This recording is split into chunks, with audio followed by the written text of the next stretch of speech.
نحمده ونصلي على رسوله الكريم اما بعد اعوذ بالله من الشيطان الرجيم بسم الله الرحمن الرحيم ان الانسان خلق هلوعا اذا مسه الشر جزوعا واذا مسه الخير منوعا إلا المصلين الذين هم على صلاتهم دائمون والذين في أموالهم حق معلوم للسائل والمحروم والذين يصدقون بيوم الدين والذين هم من عذاب ربهم مشفقون إن عذاب ربهم غير مأمون والذين هم لفروجهم حافظون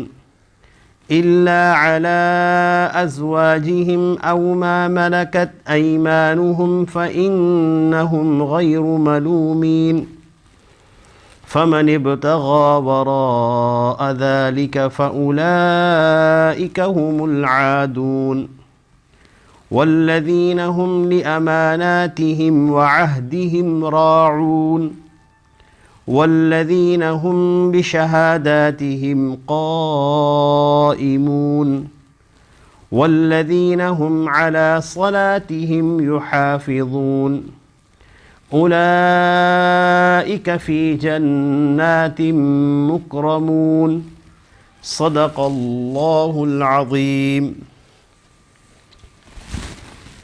اللہ رب العزت نے سورۃ المعارج کی آیت نمبر 19 سے لے کے آیت نمبر 35 تک تلاوت کی توفیق عطا فرمائی ہے۔ ان آیات مبارکہ میں اللہ رب العزت نے انسانوں کی وہ صفات بیان فرمائی ہیں جن صفات کو انسان اگر اختیار کرے اللہ رب العزت اس کو حوصلہ عطا فرمائیں گے، باہمت بنا دیں گے، اور اگر یہ صفات زندگی میں نہ ہو تو انسان بے حوصلہ ہو جاتا ہے، بے ہمت ہو جاتا ہے۔ اللہ رب العزت نے دنیا کو رنج و الم اور راحت دونوں کی جگہ بنایا ہے۔ یہاں تکلیفیں بھی آئیں گی، آزمائشیں بھی آئیں گی، راحتیں اور عافیتیں بھی ہوں گی۔ یہاں نظام جو ایام کا ہے وہ کبھی دن ہوتا ہے، خوب روشنی ہوتی ہے، پھر اندھیرا بھی ہوتا ہے، رات کی تاریکی بھی ہوتی ہے۔ اللہ تعالیٰ نے دنیا کے جہان کو ایسا ہی بنایا ہے۔ بسا اوقات جب انسان پر تکلیفیں آتی ہیں اور حالات اس کے موافق نہیں رہتے تو انسان بے حوصلہ ہو جاتا ہے، اور خاص طور پہ گھر کا سربراہ سرپرست جس کی ذمہ داری، جس کے کندھوں پر پورے گھر کی کفالت کی، تربیت کی ذمہ داری ہوتی ہے، جب وہ بے ہمت اور بے حوصلہ ہو جائے تو پورا خاندان تباہ ہو جاتا ہے۔ اسی طرح آج ہمارے نوجوان بچے بچیاں بظاہر جن کے اعصاب مضبوط ہوتے ہیں لیکن تھوڑے سے ناگوار حالات آتے ہی بے حوصلہ اور بے ہمت ہو جاتے ہیں۔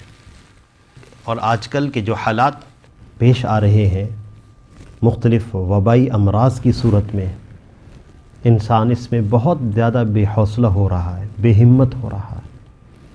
آج ہمیں ضرورت اس بات کی ہے کہ ہم سب لوگ باحوصلہ ہوں، باہمت ہوں، چاہے حالات کیسے ہی کیوں نہ آ جائیں۔ تو کون سی صفات ایسی ہے جس کی وجہ سے انسان باہمت ہو جاتا ہے، حوصلے والا ہوتا ہے، حالات پہ صبر کرنے والا ہوتا ہے؟ کون سی صفات ایسی ہیں؟ آیات مبارکہ میں نے تلاوت کی۔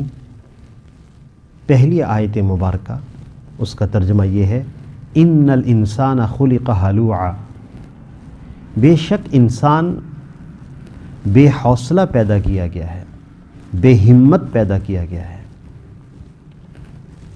اور وہ کم ہمتی اور بے حوصلہ ہونا کیا ہے؟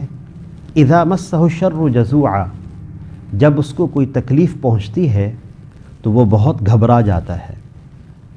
وَإِذَا مَسَّهُ الْخَيْرُ مَنُوعًا، اور جب اس کو کوئی بھلائی پہنچتی ہے، کوئی خیر پہنچتی ہے تو وہ بہت بخیل ہو جاتا ہے۔ یہاں ایک سوال ذہنوں میں پیدا ہو سکتا ہے کہ اللہ رب العزت نے یہ فرمایا کہ انسان کو کم حوصلے والا، کم ہمت پیدا کیا گیا ہے۔ جب خود ہی اللہ تعالیٰ نے انسان کو کم ہمت پیدا کیا ہے، بے صبرہ پیدا کیا ہے، تو انسان کا کیا قصور ہے؟ اللہ ہی نے اس کو بے ہمت بنایا ہے۔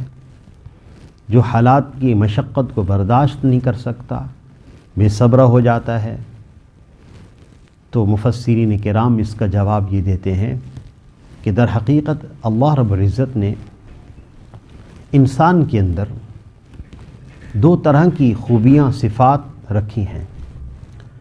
ایک طرف اگر اس کے اندر نیکی اور خیر کی خوبی رکھی ہے، دوسری طرف اللہ تعالیٰ نے اس کے اندر شر کا مادہ بھی رکھا ہے۔ اچھائیاں بھی انسان کے اندر ہیں، اور اچھائیوں کے جذبے بھی انسان کے اندر ہیں، اور برائیوں کے جذبے بھی انسان کے اندر ہیں۔ اور پھر اللہ رب العزت نے انسان کو یہ اختیار دیا ہے کہ وہ اپنے اختیار سے چاہے اچھائی کا راستہ اختیار کرے یا اپنے اختیار سے چاہے شر کا راستہ اختیار کرے۔ تو اللہ تعالیٰ نے انسان کے اندر کم ہمتی کی بھی صفات رکھی ہیں، لیکن اسی انسان کے اندر اللہ رب العزت نے حوصلے کی، ہمت کی، برداشت کی، صبر کی بھی صفات رکھی ہیں۔ اور اگر انسان ان صفات کو اختیار کرے، اللہ تعالیٰ اس کو پہاڑوں سے زیادہ حوصلہ مند بنائیں گے، پہاڑوں جیسا حوصلہ عطا فرما دیں گے۔ وہ صفات کیا ہیں کہ انسان حالات آنے پر بھی باحوصلہ ہوتا ہے؟ آج ہم نے ان صفات کی تربیت اپنی نوجوان نسل کی نہیں کی۔ شادیاں ہو جاتی ہیں، شادیاں ہونے کے بعد نوجوان بچیوں کو جب دوسرے گھر کے ناگوار حالات پیش آتے ہیں، بسا اوقات ہر گھر میں ایسا نہیں ہوتا، جہاں تربیت نہیں ہوتی وہاں ایسا ہوتا ہے۔ جب بسا اوقات انہی نوجوان بچیوں کو ناگوار حالات کا سامنا کرنا پڑتا ہے تو اب یہ گھر میں رہ نہیں پا رہی، ان حالات پہ صبر نہیں کر پا رہی۔ اسی طرح نوجوان لڑکے جب ناگوار حالات پیش آتے ہیں، ماں باپ نے تربیت نہیں کی ہوتی صبر کرنے کی، تحمل کرنے کی، برداشت کرنے کی، حوصلے کی، جس سے وہ نوجوان ان مصائب اور تکلیفوں کے آتے ہی وہ نوجوان اعصابی اعتبار سے متاثر ہو جاتے ہیں، ذہنی اعتبار سے متاثر ہو جاتے ہیں۔ یہی انسان ڈپریشن میں چلا جاتا ہے۔ ڈپریشن کا معنی ہوتا ہے انسان مایوس ہو جائے۔ آج ہمارے گھر کے اندر یہ واقعات بہت زیادہ ہیں۔ گھر کا سربراہ مایوسی کا شکار ہو گیا۔ وہ ماں جو پورے گھر کے نظام کو سنبھال رہی ہے، جیسے ہی ناگوار حالات پیش آئے وہ ماں مایوسی میں چلی گئی۔ اگر وہ ماں مایوسی کا شکار اور ڈپریشن کا شکار ہو جاتی ہے تو یہ گھر کا سارا نظام بگڑ جاتا ہے۔ پھر وہی نوجوان بیٹے بیٹیاں مایوسی کا شکار ہو رہے ہیں۔ تو آج ہمارا نوجوان مایوسی سے کیسے باہر آئے؟ ہماری نوجوان بیٹی مایوسی سے کیسے نکلے؟ اور گھر کا سربراہ ڈپریشن سے، مایوسی سے کیسے باہر آئے؟ اللہ تعالیٰ نے وہ صفات قرآن پاک میں بیان فرمائی ہیں۔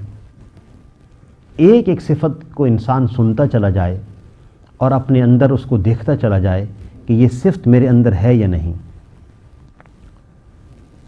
پہلی صفت اللہ تعالیٰ نے یہ بیان فرمائی ہے، إِلَّا الْمُصَلِّينَ الَّذِينَ هُمْ عَلَى صَلَاتِهِمْ دَائِمُونَ۔ ابتدائی آیات سے اگر ترجمہ کیا جائے، بے شک انسان بے صبرہ پیدا کیا گیا ہے، کم ہمت پیدا کیا گیا ہے۔ جب اس کو کوئی تکلیف پہنچتی ہے تو بہت بے صبرہ ہو جاتا ہے، اور جب اس کو کوئی بھلائی پہنچتی ہے تو بہت بخیل ہو جاتا ہے۔ مگر وہ لوگ جو نماز پڑھنے والے ہیں، مگر وہ لوگ جو نمازی ہیں، کیسے نمازی؟ الذین هم علی صلاتہم دائمون، وہ لوگ جو پابندی کے ساتھ نمازیں پڑھتے ہیں. یہ پہلی خوبی ہے. نماز ایک ایسا عمل ہے، اللہ تعالیٰ نے اعمال کی تأثیر رکھی ہے. دنیا میں بھی اس کی تأثیر ظاہر ہوتی ہے اور آخرت میں بھی اس کی تأثیر اجر کی صورت میں ظاہر ہوگی.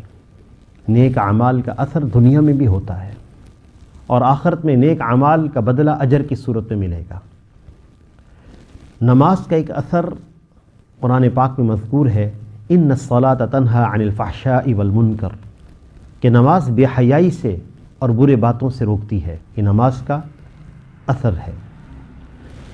اسی طرح نماز کا یہ بھی اثر ہے کہ اس کو پابندی سے پڑھنے والے کو اللہ تعالیٰ حوصلہ مند بنا دیتے ہیں، باہمت بنا دیتے ہیں اپنی توفیق سے. والذین فی اموالہم حق معلوم، اور دوسری خوبی کہ اگر وہ زندگی کے اندر ہو تو اللہ جل شانہ انسان کو باہمت بنا دیتے ہیں.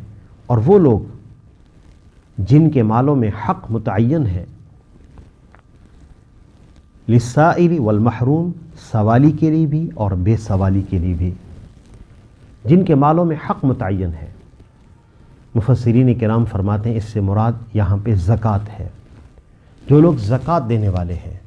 اور مفسرین کرام یہ بھی فرماتے ہیں کہ اس سے یہ بھی بات ثابت ہوتی ہے کہ زکوٰۃ جب مالدار لوگ غریبوں کو دیتے ہیں تو وہ ان پر احسان نہیں کرتے، یہ غریبوں کا ہی حق ہے. اور مفسرین کرام یہ بھی بات فرما رہے ہیں کہ جب وہ انسان جس کو اللہ تعالیٰ نے اوروں پہ مال خرچ کرنے کی توفیق دے رکھی ہو، خصوصاً اپنے رشتہ داروں پر، اپنے بہن بھائیوں پر، یہ انسان بڑا حوصلے والا ہوتا ہے، بہت حوصلہ مند انسان ہوتا ہے. اپنے والدین پہ خرچ کرنا صدقات کی صورت میں یا ہدایہ کی صورت میں، والدین کے لیے تو ہدیہ ہونا چاہیے، ہدایہ کی صورت میں والدین پہ خرچ کرنا، اپنے بہن بھائیوں پہ خرچ کرنا. جس شخص کو اللہ تعالیٰ نے اس کی توفیق دے رکھی ہے وہ بڑا حوصلہ مند انسان ہے. قرآن پاک میں آتا ہے یسألونک ماذا ينفقون. حضرات صحابہ کرام رضی اللہ عنہم اجمعین نے آپ صلی اللہ علیہ وسلم سے سوال کیا کہ یا رسول اللہ، ہم کیا خرچ کریں اور کن پر خرچ کریں؟ اس پر قرآن پاک کی یہ آیت نازل ہوئی کہ یہ آپ سے پوچھتے ہیں کہ ہم کیا خرچ کریں اور کن پر خرچ کریں. تو اس کا جواب سنیے، قل ما انفقتم من خیر، جو بھی تم خرچ کرو اپنے مال میں سے، مصرف ہم بتا دیتے ہیں، فللوالدین، سب سے پہلے والدین پہ خرچ کرو. آج انسان اپنی ضرورتوں پہ خرچ کرتا ہے، اپنی خواہشات پہ خرچ کرتا ہے اور اس میں اتنا آگے بڑھ جاتا ہے کہ والدین پہ خرچ اور اپنے بہن بھائیوں پہ خرچ کو بوجھ سمجھتا ہے. ایک ہے ضرورت پر خرچ کرنا، اس کی تو اللہ تعالیٰ نے ہمیں اجازت دی ہے، حکم دی ہے کہ انسان اپنی ضرورتیں پوری کرے، اپنے بچوں کی، اپنے گھر والوں کی. لیکن ایک ہے خواہش پر خرچ کرنا. تو انسان بسا اوقات خواہشات پہ اتنا زیادہ خرچ کرتا ہے کہ ماں باپ سے غافل ہو جاتا ہے. عمر کے ایک حصے میں ماں باپ کو حاجت ہوتی ہے کہ والدین کے بچے ان کے علاج معالجہ پہ خرچ کریں، ان کی ضرورتوں پہ خرچ کریں. یہاں پہ جس شخص کو اللہ نے توفیق دی ہے یہ بڑا حوصلے والا انسان ہے. اور اپنے والدین پہ اور اپنے بہن بھائیوں پہ خرچ کرتے وقت یہ ذہن میں رکھے کہ آپ صلی اللہ علیہ وسلم کا ارشاد ہے، من احب ان یبسط له فی رزقہ وینسأ له فی اثرہ فلیصل رحمہ، کہ جو شخص یہ چاہتا ہے کہ اللہ اس کا رزق بڑھا دیں اور اللہ تعالیٰ اس کی عمر میں برکت عطا فرمائے، اس کو چاہیے کہ صلہ رحمی کریں. دنیا کے کتنے کاموں کے اندر اللہ تعالیٰ کی مدد اس کے ساتھ شامل حال ہو جائے گی. اور جس شخص کے ساتھ اللہ کی مدد ہو وہ کیسے حالات میں بے حوصلہ ہوگا، وہ کیسے حالات کے اندر کم ہمت ہوگا. اس لیے اپنے اقربا پہ بھی خرچ کرنا اور جو ہمارے مالوں کے اندر حق زکوٰۃ کا متعین ہے اس کو اہتمام سے ادا کرنا. اور آج کل جیسے ضرورت بھی ہے وبائی امراض کے پیش نظر اس میں گزارش یہ ہے کہ ایک بات مفتیان کرام کی طرف سے کہی جا رہی ہے کہ ہم اپنی زکوٰۃ جو رمضان میں ادا کرتے ہیں ہم مقدم کر دیں، پہلے سے ایڈوانس ادا کر لیں تاکہ ضرورت مند لوگوں کی ضرورتیں پوری ہو جائیں۔ والذین یصدقون بیوم الدین، اور وہ لوگ جو روز جزا کو برحق مانتے ہیں، یہ ایک بہت بڑی نعمت ہے، روز جزا پہ یقین رکھنا۔ یہ لوگ بڑے حوصلے والے ہوتے ہیں، باہمت لوگ ہوتے ہیں، چاہے کیسے حالات کیوں نہ آ جائیں، یہ لوگ مطمئن بھی ہوں گے، خوشحال بھی ہوں گے، اللہ کی تقدیر پہ راضی رہنے والے لوگ ہوتے ہیں، روز جزا کو برحق ماننے والے، کیونکہ ان کو یہ یقین ہوتا ہے کہ دنیا میں اگر ہمیں کوئی تکلیف پہنچی تو اللہ تعالیٰ اس کا اجر ہمیں آخرت میں ضرور عطا فرمائیں گے۔ آپ صلی اللہ علیہ وسلم کے ارشاد ہے کہ انسان کو دنیا میں کوئی تکلیف پہنچتی ہے، یہاں تک کہ کوئی کانٹا بھی چبھتا ہے، وہ کانٹے کا چبھنا اس ایمان والے کے لیے گناہوں کے کفارے کا باعث ہوتا ہے، گناہ معاف ہو جاتے ہیں۔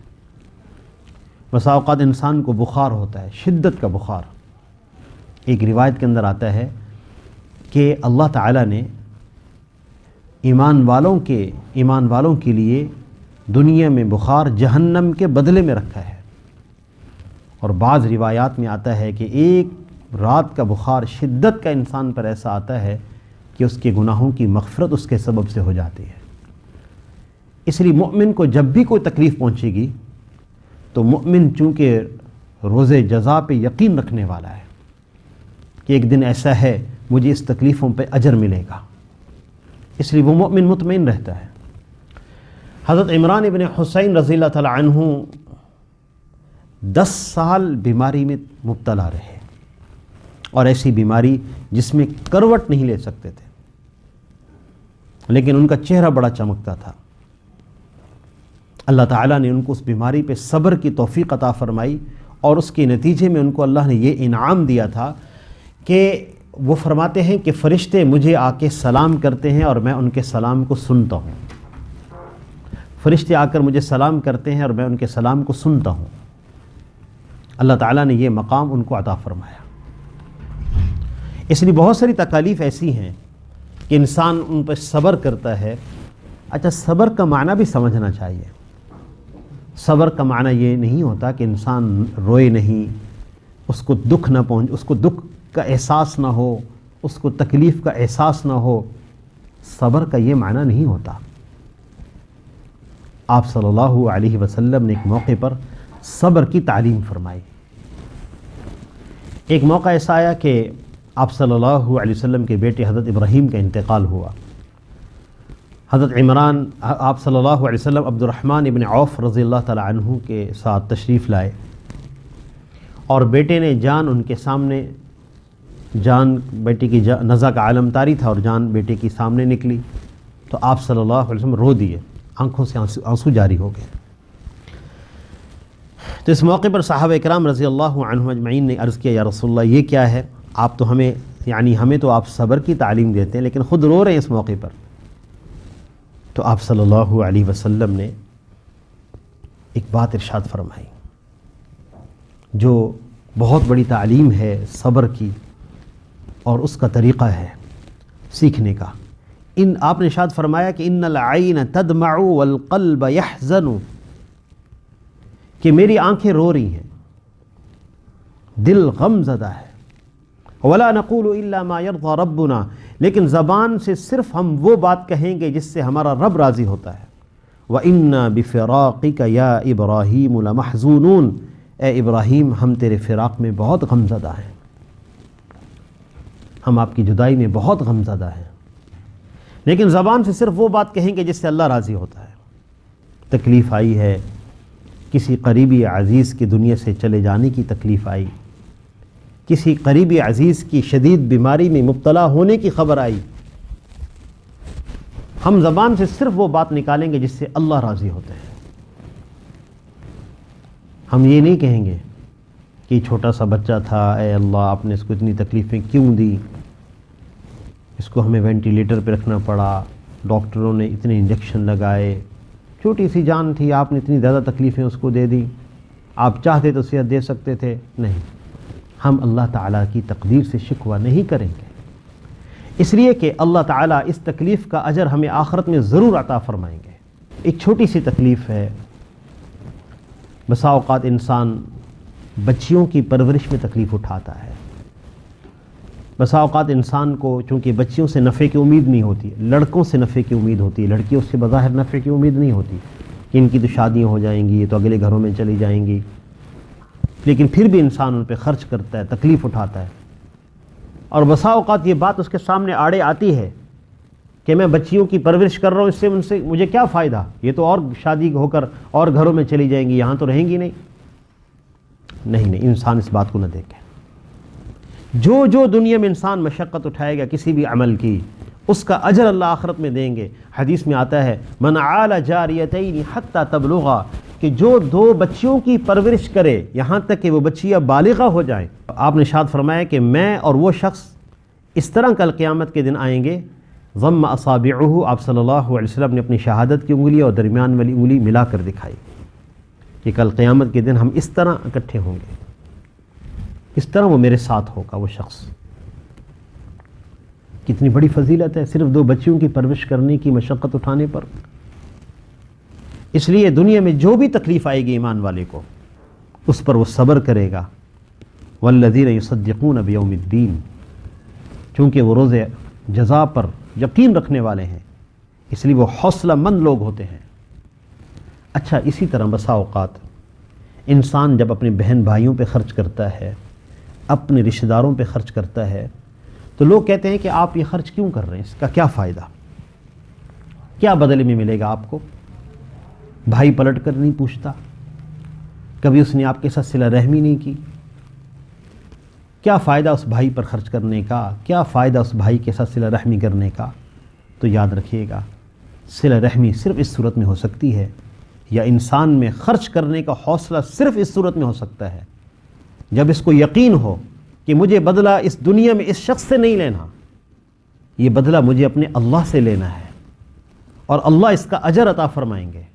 تو روز حق پر، روز جزا پر یقین رکھنے والے کو اللہ اتنا حوصلہ دیتے ہیں کہ جو شخص اس سے بے اعتنائی برتے، جو بھائی اس سے دور بھی ہو، اللہ تعالیٰ پھر بھی اس کو صلہ رحمی کی توفیق عطا فرماتے ہیں۔ اور پھر اللہ جل شانہ نے بیان فرمایا وہ لوگ والذین هم من عذاب ربهم مشفقون، وہ لوگ جو اپنے پروردگار کے عذاب سے ڈرنے والے ہیں۔ اور اگلی آیت یہ ہے کہ ان عذاب ربهم غیر مأمون، بے شک ان کے پروردگار کا عذاب ایسا ہے، ایسا نہیں ہے، بے شک ان کے پروردگار کا عذاب ایسا نہیں ہے کہ جس سے غفلت، بے پرواہی برتی جائے۔ اللہ کے عذاب سے ڈرنے والے لوگ بڑے حوصلے والے ہوتے ہیں۔ دنیا میں یہ بات مشہور ہے کہ انسان اگر کسی سے ڈرے تو وہ بے حوصلہ ہوتا ہے، بزدل ہوتا ہے، لیکن علماء فرماتے ہیں کہ جب انسان اللہ سے ڈرے تو اللہ تعالیٰ اس کو ساری مخلوق کے ڈر سے بے نیاز کر دیتے۔ یہ انسان بڑے حوصلے والا ہوتا ہے، بڑا باہمت۔ لیکن یہی انسان اگر اللہ سے نہ ڈرے، پھر اللہ تعالیٰ اس کو ساری مخلوق سے ڈراتے ہیں۔ جب انسان اپنی زندگی کے اندر اپنی خواہش نفس کو پورا کرتے وقت، اپنی من چاہی پورا کرتے وقت اللہ سے نہیں ڈرتا، تو یاد رکھیے گا بسا اوقات اللہ حالات ایسے لاتے ہیں اور انسان اپنی آنکھوں سے دیکھتا ہے، تھوڑی سا پریشانی کا حال، اللہ کی طرف انسان متوجہ ہو جاتا ہے۔ گھر میں خدا نخواستہ کوئی شخص بیمار ہو گیا، بیماری اتنی بڑی کہ ICU میں پہنچ گئے، اب مصلے بھی بچھ رہے ہیں، نمازیں بھی پڑھی جا رہی ہیں، صبح شام دعا کے لیے ہاتھ بھی اٹھے ہوئے ہیں، انسان تھوڑے وقت میں بندہ بن جاتا ہے۔ تو یاد رکھیے گا اللہ کا عذاب بہت سخت ہے، اس کی پکڑ بڑی سخت ہے۔ جب وہ اللہ کسی کو رحمت سے نوازتا ہے اس کو کوئی روکنے والا نہیں، اور جب اپنی رحمت کسی سے دور کر لیتا ہے تو پھر اس کو کوئی عطا کرنے والا نہیں۔ اللہ رب العزت نے فرعون اور اس کی قوم کو جب غرق کیا تو وہاں قرآن پاک کے الفاظ بڑے عجیب ہیں، فما بکت علیہم السماء والارض، کہ آسمان اور زمین میں کوئی اس پہ رونے والا نہیں تھا۔ اس کی عجیب شان ہے۔ اس انسان کے لیے دنیا میں بڑی عزت کے سامان ہوتے ہیں جس کی وجہ سے انسان اللہ سے غافل ہو جاتا ہے بسا اوقات۔ بڑی راحت کے سامان اس کو ملے ہوتے ہیں، بڑی نعمتیں ملی ہوتی ہیں، یہ غافل ہو جاتا ہے۔ یاد رکھیے یہ نعمت کے سامان، یہ عزت کے سامان، یہ تعلقات، یہ حکومتیں کام نہیں آتی جب اللہ تعالیٰ انسان کو پکڑ لیتے ہیں۔ وہ بڑی قدرت رکھنے والے ہیں، ہر چیز پر غالب ہیں، کوئی چیز اس کی دسترس سے باہر نہیں ہے، ہر چیز پر وہ متصرف ہیں، حکومت کی بڑی شان رکھتے ہیں، عزتیں ذلتیں اسی کے ہاتھ میں ہیں، ساری خیریں اس کے ہاتھ میں ہیں، وہ ہر چیز پر قادر ہے۔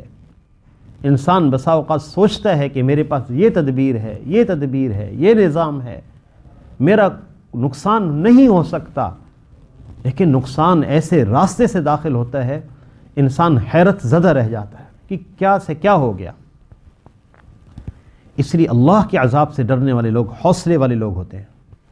حضرات صحابہ اکرام رضی اللہ عنہم اجمعین کی بہادری کی کئی قصے ہم سنتے ہیں اور حیرت زدہ ہو جاتے ہیں کہ اتنی بہادری بھی ہو سکتی ہے، اتنا حوصلہ بھی ہو سکتا ہے کسی انسان میں۔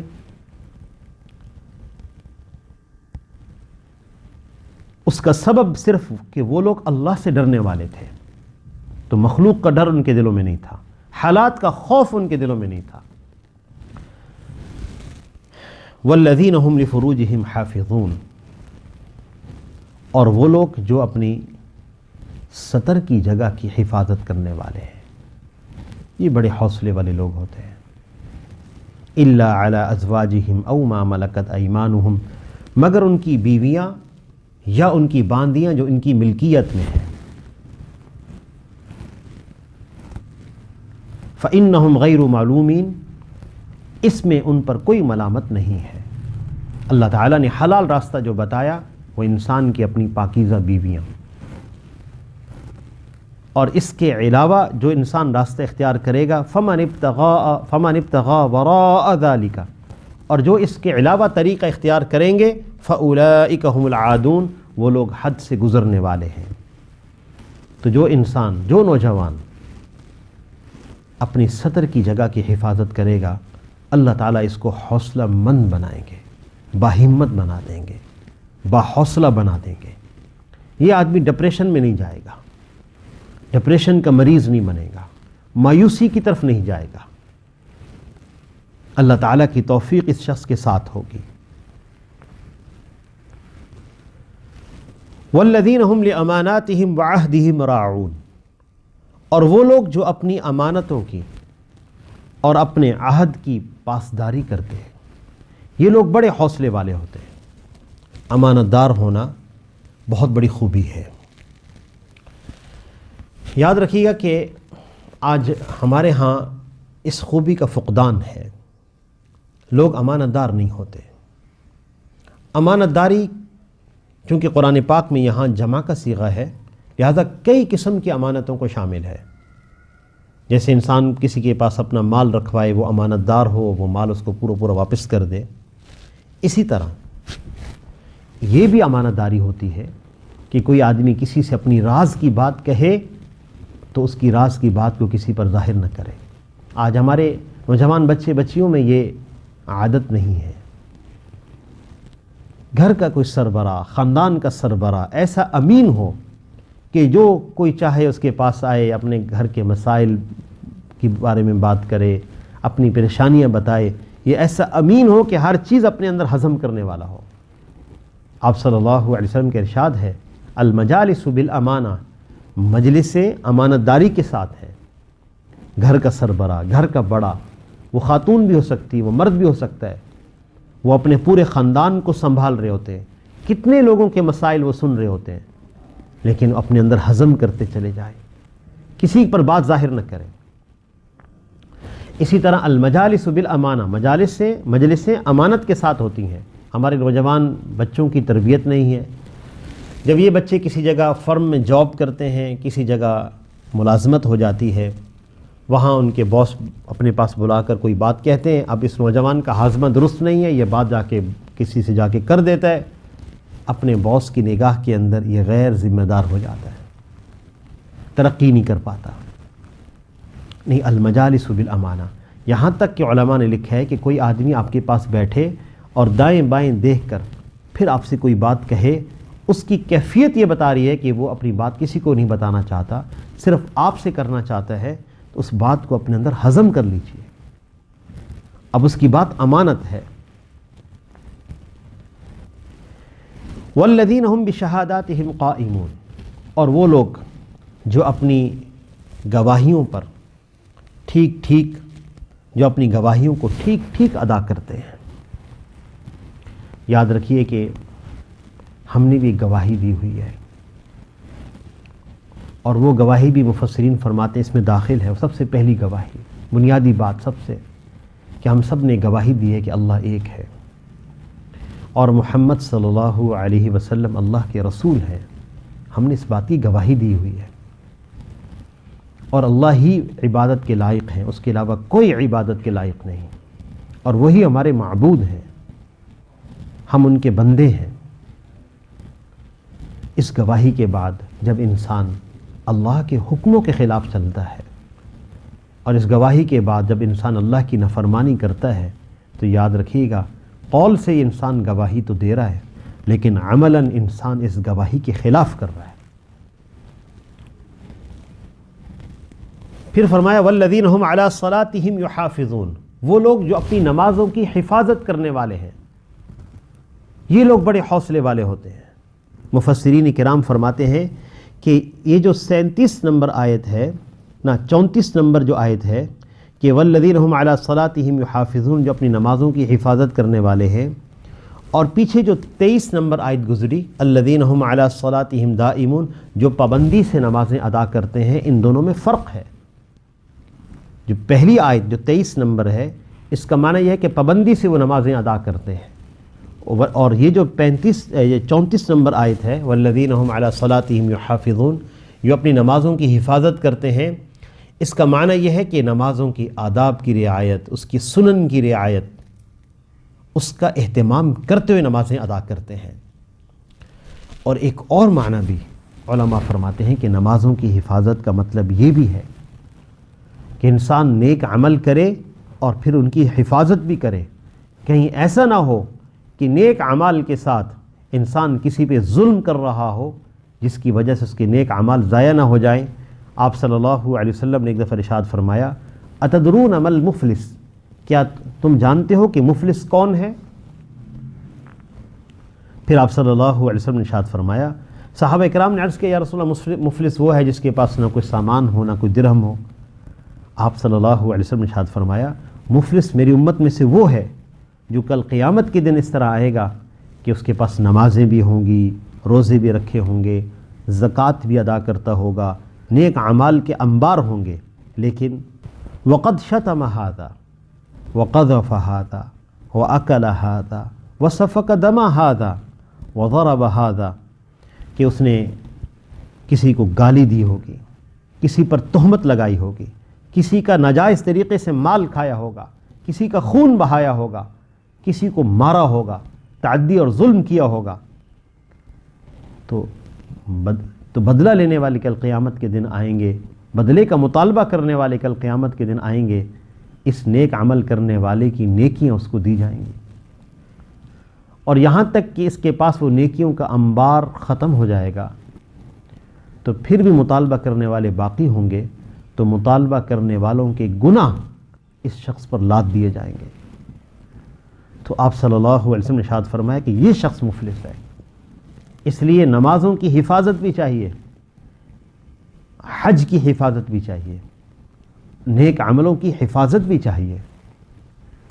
اولئک فی جنات مکرمون، یہ وہ لوگ ہیں جو جنت میں عزت کے ساتھ رہیں گے۔ یہ آخرت کا بدلہ ہے۔ دنیا میں یہ لوگ حوصلے والے ہوں گے، باہمت ہوں گے، مایوسی کا شکار نہیں ہوں گے، ڈپریشن میں نہیں جائیں گے، اور جنت میں بڑی عزت کے ساتھ رہیں گے۔ دنیا کی نعمتیں بھی ملیں گی اور آخرت کی بڑی نعمت جنت کی صورت میں ملے گی۔ کیا عزت اللہ تعالیٰ عطا فرمائیں گے؟